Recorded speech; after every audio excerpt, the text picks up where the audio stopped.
Hey YouTubers, it's Charlie. This is going to be my Beowulf episode 4 video. Just careful for spoilers if you haven't seen the episode yet. The biggest storyline this week was wrapping up the council vote storyline and spinning it into the Goric Mir storyline. I'm considering that the A story this week, because in order for Rita to win the council vote, she has to fulfill Hrothgar's promise to give them weapons, and then surprise surprise, get Selene married to one of their princesses to bind their peoples together. Most of you probably know from watching any kind of historical drama that was actually a pretty common practice. Rita is happy to do it. It was probably the reason that she married Hrothgar in the first place, to bind their two villages together. But then of course Selene turns his head and is like, wait, what?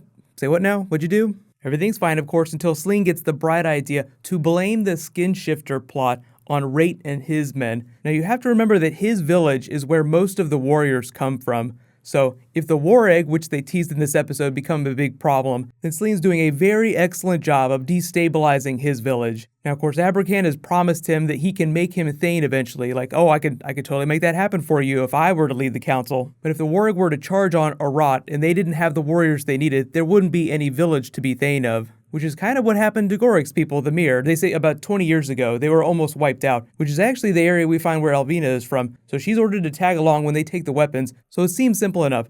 Take the weapons, bring back a bride, everything's good. And if it wasn't clear, as part of the resolution to the council vote storyline, Rita compels Beowulf to become the new constable of the village. And while he's happy to help, nobody wants him around, and he doesn't necessarily want to stick around that badly, but he does feel a certain loyalty to his village, and there's still the mystery of how Hrothgar died. There's still just a lot of unanswered questions, so he wants to stick around to try and find out what the hell's going on.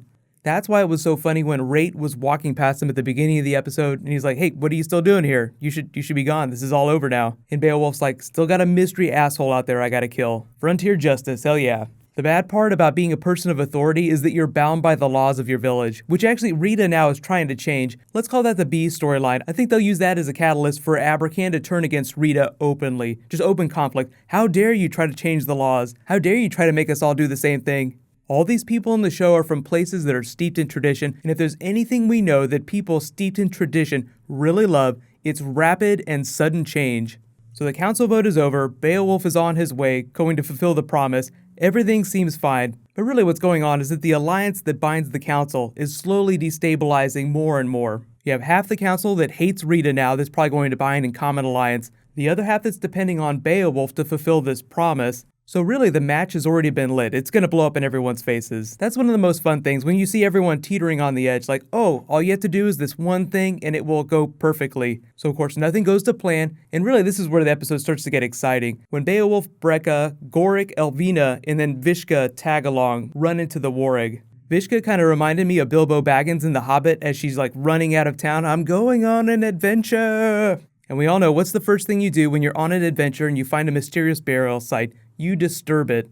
The really cool thing about this Warwick storyline is that you actually learn that they do have a culture. They have their own language, there's a hierarchy, but it seems like they're led by their shaman. Their shaman is the leader of that community. So in order to throw them off, Beowulf takes back what Vishka took and then sets their burial site on fire. No way that's not going to come back to bite them in the ass. And yeah, it's awesome seeing them finally get to the island, but you have to feel bad for that woodsman and his family. He's dead, now they have to go live somewhere else. There's no way that cabin's gonna be safe anymore. But if you've seen the teaser for episode 5, you know this is really just the tipping point. Like the war egg starting to mass is really the beginning of things really going crazy on the show. So be sure to watch this weekend if you like sandworms and pitch battle. That's definitely my favorite aspect of the show. But let me know in the comments, what was your guys' favorite moment from the episode, and how quickly do you think that things will actually turn to open battle? Like how long will the alliance last? With Rita trying to change everything, half the council already wanting to get rid of her, and their most powerful warrior stuck with a lot of their weapons very far away. And actually, sidebar, a lot of you have picked up on it, but Grendel here has been following Elvina around. A lot of you have thought that she might be his mother, which I do really like that idea, but it certainly doesn't explain a lot because she doesn't look that old and he looks relatively full grown, so there's still a whole lot of explaining that we have to do. I cannot wait for Beowulf to find out about her special friend. Like, oh, the creature that we tried to kill in that cave that one time, he's your special friend. Why didn't you tell us? WTF?